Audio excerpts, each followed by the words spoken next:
ভোর রাতে এটা কিসের ইঙ্গিত বুঝতে পারলাম না জানো। কখনো কখনো স্বপ্নও সত্যি হয়।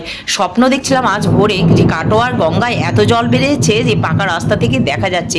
তাই তিনজনে সকালবেলায় উঠে দেখতে এসেছি, সত্যিই গো এত জল বেড়েছে, সত্যিই রাস্তা থেকে দেখা যাচ্ছে। ঘাটে নামতে কত সিঁড়ি ছিল গো, তোমরা তো এই ঘাটটা আগেই দেখেছিলে, দেবরাজ ঘাট। এখন মাত্র 17টা সিঁড়ি বাকি আছে। এই কটা ডুবে গেলেই মনে হয় কাটোয়াবাসীর শরীরে সমাধি হবে। জানি না গো কপালে কি আছে।